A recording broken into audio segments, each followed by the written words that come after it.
Hi, this is Terri Wilson from Doing HR Differently, and today's topic is navigating the interview process. This is one of several videos that we've put together based on questions that we've received and feedback that we've received from people who have gone through the interview process. So we hope you find this helpful, and let's get going. So, just a reminder, the interview process is an exchange of information, an opportunity to learn, engage, and impress. And it's a decision making event. At the end of the interview, you're either going to be offered the job, you're going to be asked to continue in the process, or the process ends for you. So just keep that in mind that at the end of the interview, a decision will be made. Let's take a look at your prep list. So before we do that though, did you miss these videos? Asking the right questions to avoid choosing the wrong company. Lots of really good information there and questions that you should be asking. Preparing for the interview. Again, we're going to touch on this a little bit, but go back because there is prep that you need to do to be successful in the interview. And then 6 important interview tips. We actually taped this back in 2018, but it's still really relevant today, so I left it in. So let's get to your prep checklist. Have you done your research on the industry, company, and the interviewers? Again, we are in an age where information is readily available. So to go into an interview and not do research automatically kind of shuts you out. Do you know what information you want to share? Again, you are the keeper of your information. You know your experience, your skills better than anybody else. And so you need to decide what you want to share. Even if you're not asked, you need to be prepared to share it. Have you decided what questions to ask? And questions reveal information, but it also reveals information about you. Are you ready for the generic and challenging questions that you'll be asked? Again, a generic question, you can take that anywhere you want. So you want to take the opportunity to drive it closer to where you want the interviewers to go. Do you understand how to address fit? Fit is something that's rarely addressed in an interview, but definitely discussed outside of the interview. And it really comes down to what is it going to be like to work with you? Do we really think this person will fit into the organization, into the team? Oh my gosh, I'm going to have to work so hard just to get this person, to work well with others. So again, that question is always discussed after the interview. Is your summary statement ready? This is where you pull everything together. And at the end of the interview, this is the last thing you want to do before you leave the actual interview. And do you have your follow up plan? You always want to follow up, and it needs to be timely and relevant. So here's the HR tip: your preparation or lack of will show in the interview. So let's talk about the interview. There's a big difference when you're an internal candidate and an external candidate. And most topics will focus on external candidates, but I want to make sure we give some time to internal. And then the format, online or in person. And this is the norm now. So I think you probably have more experience now with online interviewing than ever before. And then the interviewing process, answering and asking questions, answering the fit question, and other selection components. Ultimately, you want to make a lasting impression. And your HR tip here: the best way to be prepared is to prepare. So, what if you are an internal candidate? Why is that different? It's different because you're already in the organization. You know how the organization works and you know people, and they know you. Some know you, some know of you, and some have had experience with you. And you could have, if it's a panel interview, you could have that whole mix. You can't assume that just because you work there and people know you, that they know everything they need to know about you. This is your opportunity to shine. This is your opportunity to tell your story your way. And an example that I like to give is I worked for a company and we had an opening for a communications manager. And so someone in our IT department applied. On the surface, it's like, why would they apply? They're at IT. What we didn't know until we got to the interview was that the person had a whole other life as a communication specialist. And she ended up getting the job. So if she hadn't applied, we wouldn't have sought her out because we didn't know she had that kind of knowledge or that kind of experience. But she chose to take a risk. She chose to tell her story, and it was amazing. So I just want to encourage you, nobody knows your story better than you. You also want to be honest, own what you need to own. And here's my example. I was part of an interview panel, and a candidate was asked a question about a situation, and the person proceeded to tell about the situation. And I'm thinking, wait a minute, I was aware of that situation. That did not happen that way. I didn't say anything in the interview. But after the interview, I definitely let the other interviewers know that that situation did not happen that way. And that's unfortunate because the person should have been honest. And it's okay to be honest, even if things don't always work out. You could easily say, that was an unfortunate situation. I learned a lot from it. I should have done this instead of that. People appreciate that. So you need to be honest and own what you need to own. Because you're internal, you need to ask really good questions because you know the company and you know the people. Do not come in with generic questions, really good questions. And these, again, remember, questions are important because you get information, but they also reveal information about you. And then follow up, you have no excuse. You know how to contact people. So your follow up should be immediate and thorough. So the HR tip here is to shine. Don't be shy, shine. Nobody knows your story better than you. Let's talk a little bit about the interview format. So, online, we've all become very familiar with managing ourselves online, but just a couple of reminders. For the interview, you want to create the right environment for you and also for the interviewers. You want to choose the right background. Maybe it's a live background, maybe it's a prefab background, I call it. Just understand when you have a prefab background, it looks really weird on the other side when you move your head. But your choice. Choose the right background. Check your lighting. If you don't have a ring light, get one. It makes a big difference, and you want to be seen in the best possible light. Check your video and check your audio. Don't assume it's going to work. Get on early and just make sure it's all working for you. And you want to wear the right outfit. Again, look at your background, make sure that you're not blending into it, and make sure your outfit's not screaming. So that's really important. And the way that I do that is I have a Mac and I go to FaceTime and the camera comes up and now I can check my background, I can check my clothes, I can check my hair, I can check my seat, I can check the angle of the computer. So I just check all of that before I get on. That's the pre-check. You want to know what it looks like on video. You also want to minimize interruptions. Again, it's just me and my husband, so it's relatively quiet. But I know not everyone, lives in an environment that's quiet like that. But for 45 minutes to an hour, you can ask people to keep it quiet while you interview. And if for some reason that's not great, go someplace else. You can even go to your car and you can explain to people, sorry, my house is really busy right now. This interview is really important, so I'm in my car. People will appreciate that and respect it. Also, when you're interviewing online, you want to wait 3 seconds before answering to allow for any lag through technology because there usually is a lag. It's not the same as being in person. So if you count 3 seconds before you're answering, then you're allowing for that lag and it just doesn't get weird. Have your notepad ready right in front of you. Take notes. And then manage your facial expressions. You want to maintain good eye contact and sit up straight. Again, all of this matters. And you want to have water within easy reach. You don't want to move out of the frame to get water. You just want to be able to grab it and drink because your mouth will get dry. And again, there's a lot of information online about interviewing online. So Google that, get information. I just wanted to give you a couple of good tips.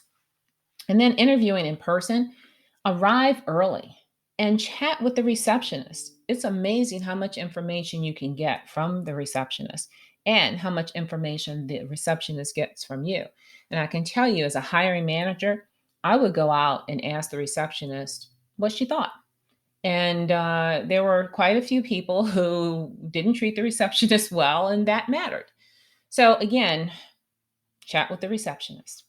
And then bring a mask. We're in the time of COVID. Follow the company protocols or maybe your own. Maybe the company is comfortable with no masks, but you're not. And it's okay. People will respect that as well. Bring your own water. Don't assume you're going to get water, but remember, your mouth will get dry. And then you want to be proactive.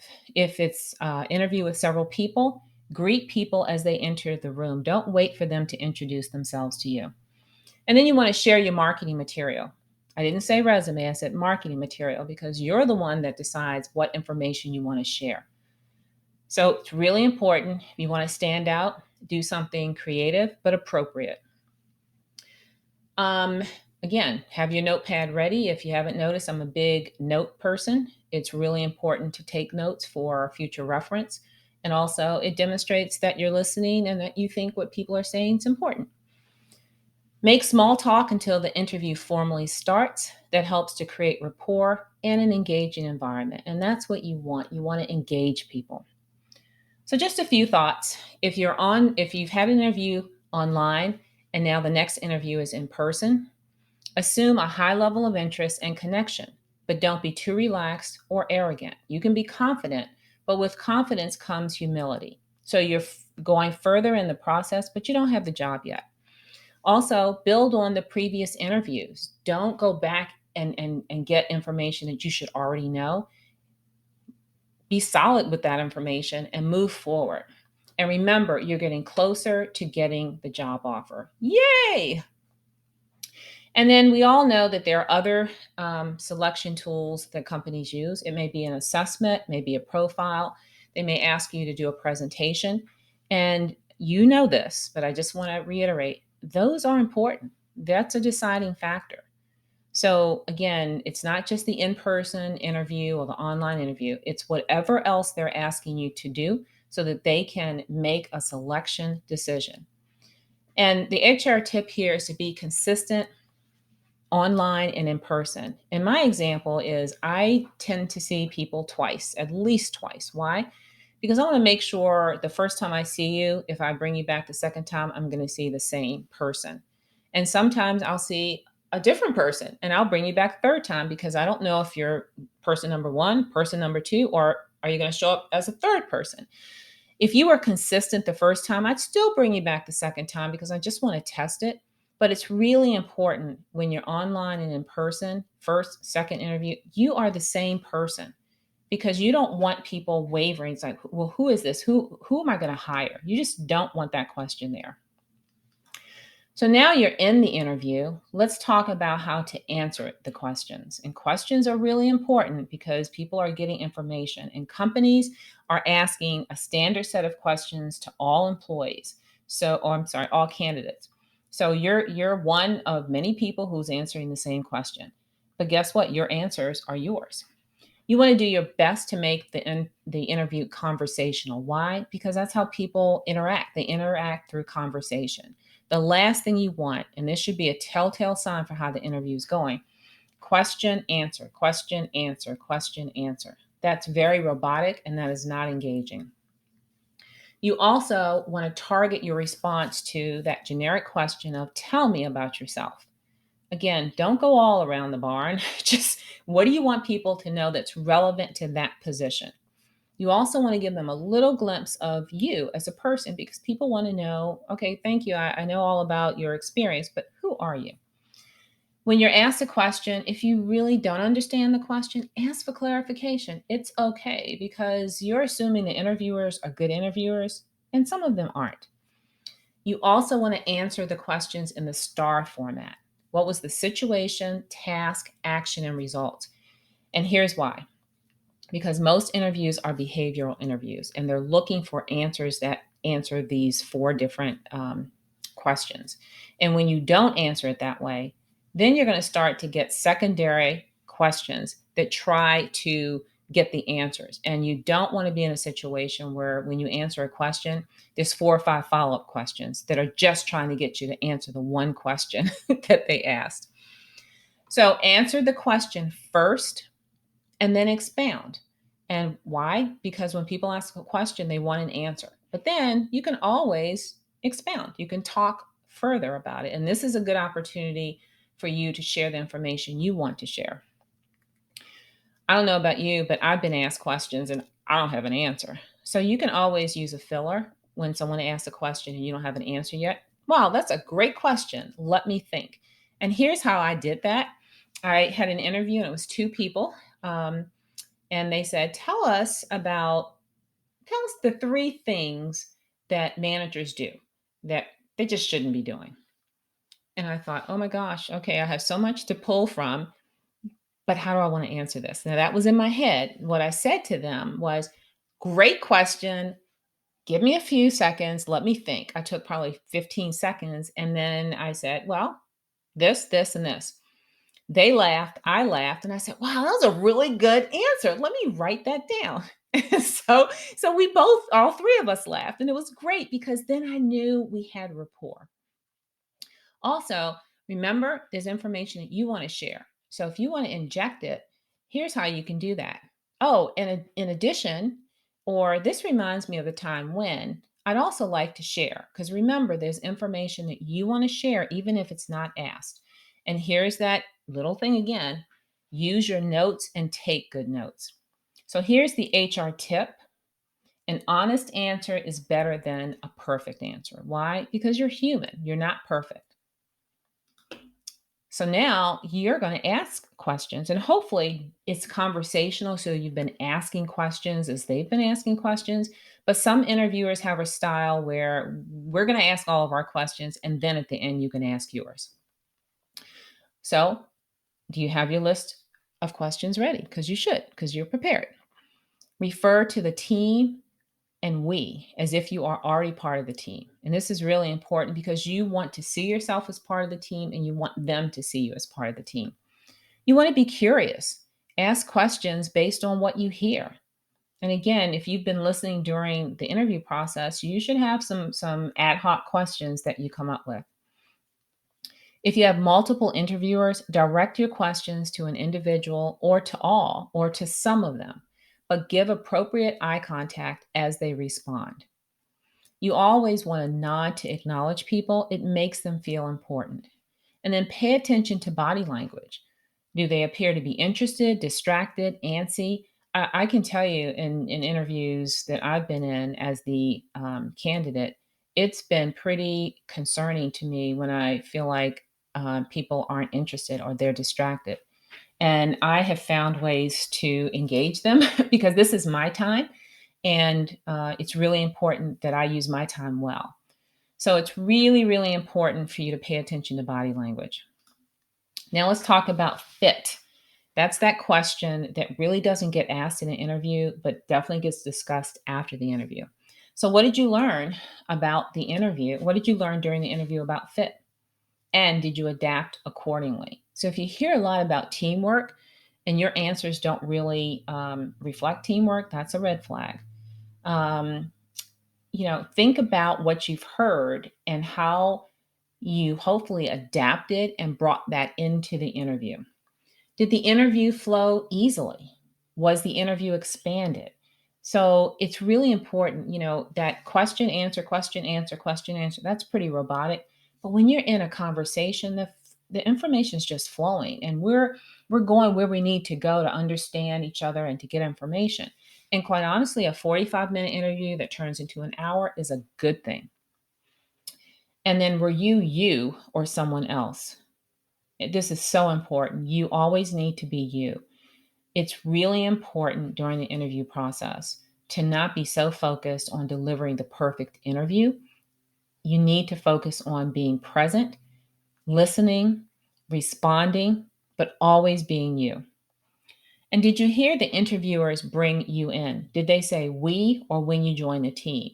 That is a very strong clue of, wow, we think there's a good fit here. So the HR tip is always be you. That's who will be hired.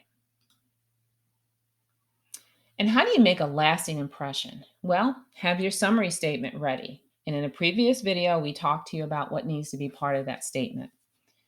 You've already prepared it in advance, but now you've learned new information during the interview. So include that. And you can ask them if there's anything else they need to know or want to know before they make their hiring decision. I love this question because it's wide open. And I love to watch how people respond to it. And then always thank the interviewers for the opportunity. It's really important to thank people. Thank you for the opportunity. I appreciate it. Again, people appreciate appreciation. And then follow up with a timely, relevant, personal note. It can be email or note card. And then to help stay engaged and help the conversation continue, ask a question. And here's the HR tip. This is where you get to bring it together for the interviewers. Don't expect them to do it because they won't. And this picture, I think, depicts what you ultimately want. You want all of the interviewers to say, that's the person we want. That's the person we want. So again, you're the person that makes the lasting impression. So don't forget that the interview process doesn't begin or end with the interview. Keep the conversation going by the follow up. So critical. You want to get an offer even if you don't want to accept it. Why? Because you want the choice of where to work. And it's always important if you get the job, if you get the offer, that's great. If you didn't, that's okay. You've had an opportunity to hone your skills, to sell yourself, to listen, to apply all of these skills and tools. And there's a variety of reasons why people don't get jobs, right? But that's okay. You are still further along in your process. And if you don't get that offer, you want to position yourself to be considered for other opportunities in the company. And that's why that photo with all tens is really important, because when people want you in the organization, you might not be right for that role. Somebody else may be right for that role. But when the next position comes up, your name is going to pop up. So we hope this has been helpful. Again, we would love to hear from you. We'd love to hear what other topics or what other questions you have around finding your perfect job. So drop me an email at terri@doinghr.com, and we can guide and coach you in your career.